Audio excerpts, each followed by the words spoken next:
Hi everybody, Ellen here. Today I thought I would do my February wrap-up, so I'm going to talk about all of the books I finished. Now we come to a book I really enjoyed, and that was Keeper of the Lost Cities by Shannon Messenger.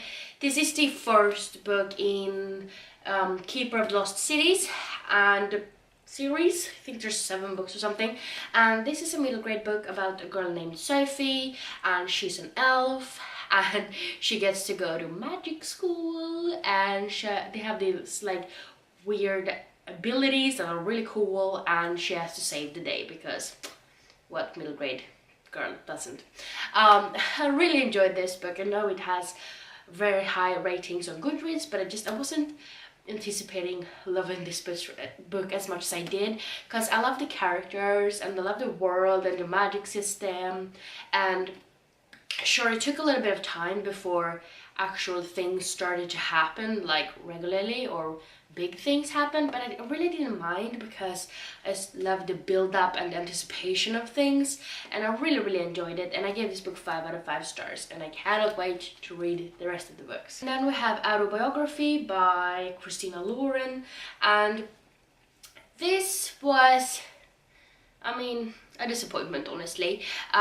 So this book is supposed to be LGBTQ. This is supposed to be a guy who has been out in the closet being bisexual, and then he and his family moves, and suddenly he's sort of pushed back into the closet because it's sort of a city where it's a little bit more frowned upon having homosexual relationships and stuff like that, because this LDS church is really pronounced in the city, and a lot of followers really live in this area. And then he sort of gets challenged by his best friend to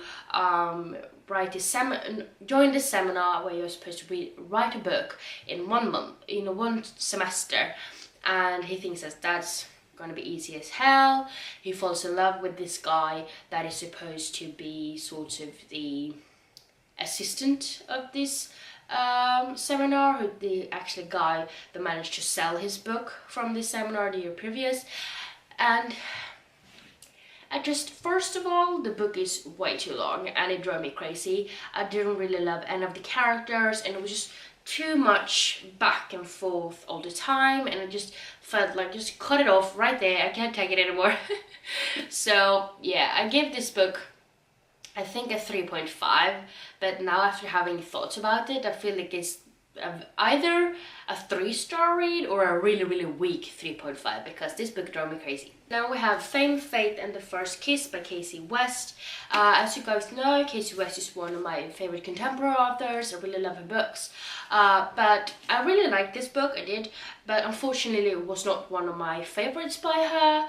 And in this one we meet Lacey, and she's actually, you know, trying to make her career in the movie industry. This is supposed to be the first movie that she's really in, and it's supposed to be a zombie movie, and at the same time she's supposed to juggle going to school and everything like that.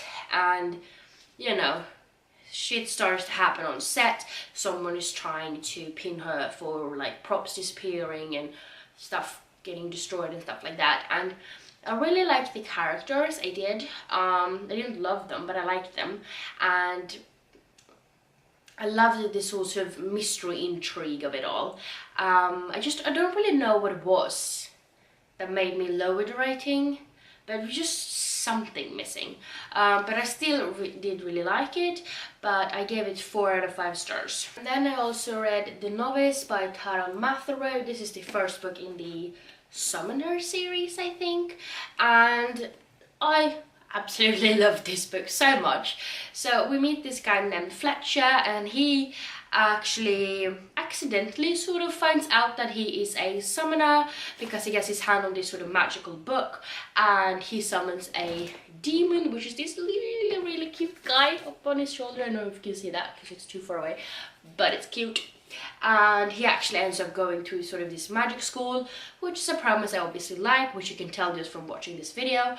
But he was just I really like the characters in this one. It's sort of a little bit diverse because we have humans, we have dwarves, we have elves and everything like that. There's a war on the horizon and there's demons, which are really cool, and magic school elements, and there's like battles, and there's sort of a tournament, and which is awesome. And it leaves off with a cliffhanger, and right away I just knew I want my hands on book 2. So obviously I ordered the entire series. So, you know, shit happens. But I really enjoyed this one, and I think I gave it 4.5 out of 5 stars. And then, as I say in every single video, it ain't a video without Brandon Sanderson. So I also read The Bands of Moaning by Brandon Sanderson. This is the 3rd book in Mistborn, the Alloy of Law series, meaning technically the 7th book in the Mistborn universe, if that makes sense. And as usual, we get to follow Wax and Wayne on their sort of hunt for outlaws, really. They're trying to solve crime, and shit goes down as usual. And I don't know, but I think this was my favorite book out of the new era, and this was just so much fun. There's a lot of character development as usual. I love the world building, the magic system, everything like that, and I couldn't get enough, honestly.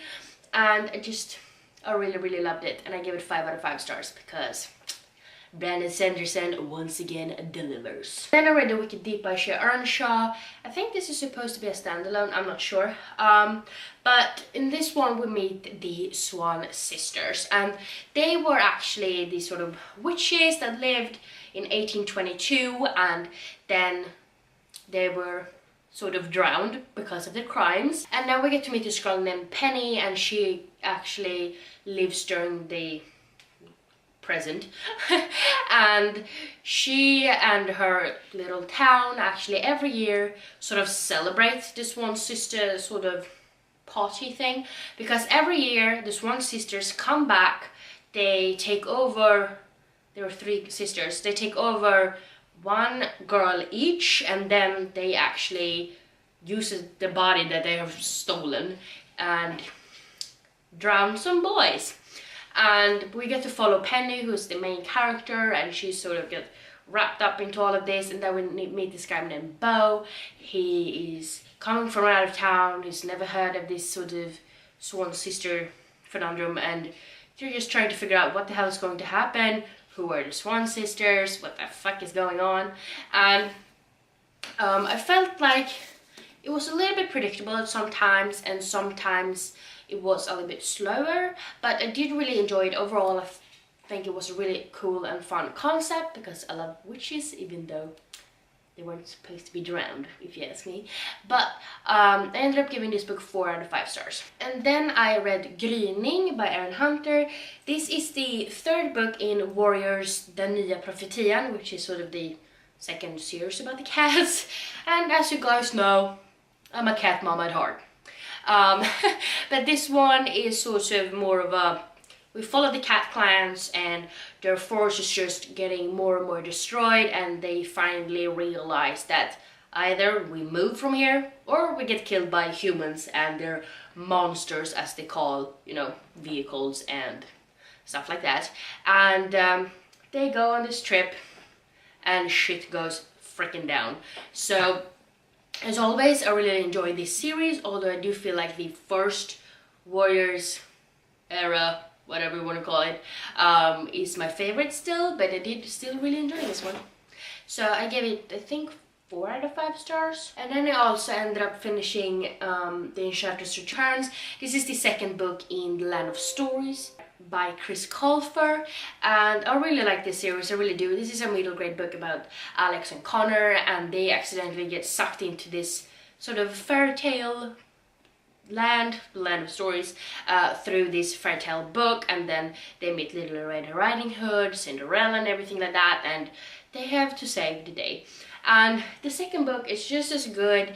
There's a lot of plot twists that you don't really anticipate, and it's so much fun to see sort of this retelling of the different stories, and you just don't know what to expect, and I really enjoyed it. I gave this book 4 out of 5 stars. Then I also reread, or re-listened to, Clockwork Angel by Cassandra Clare.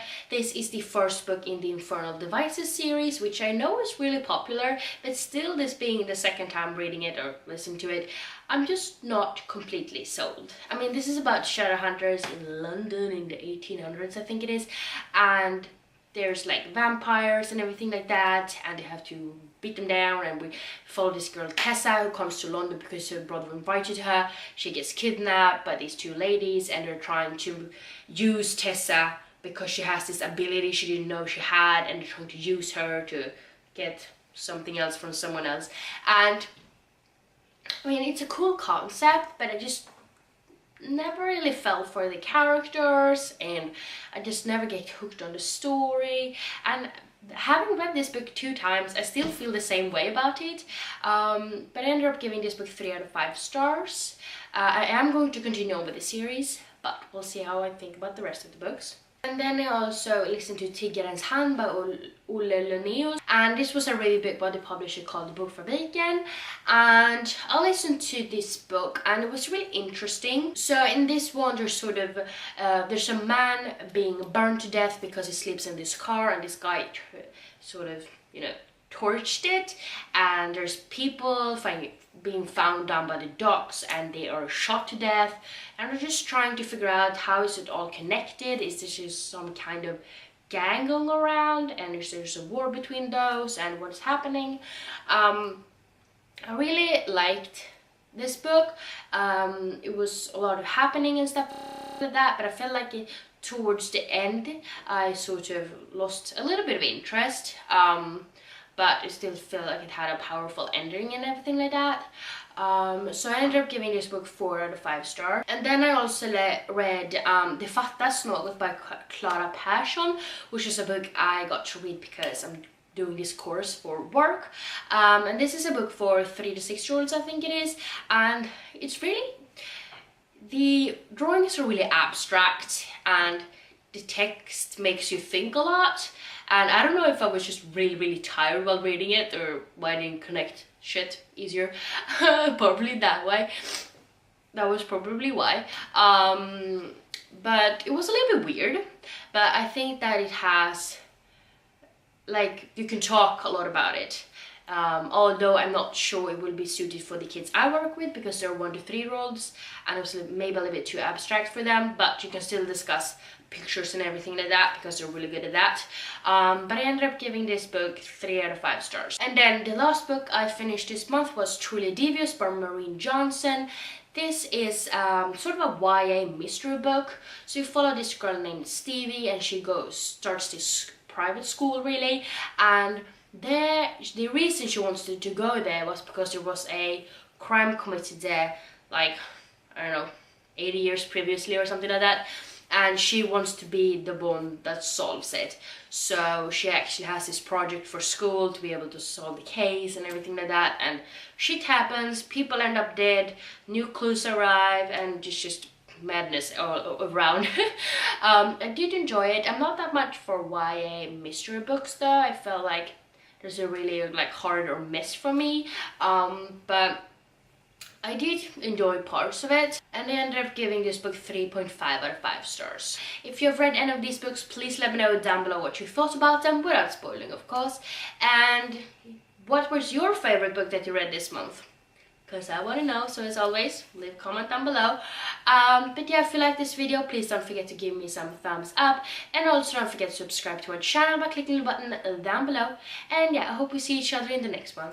Bye!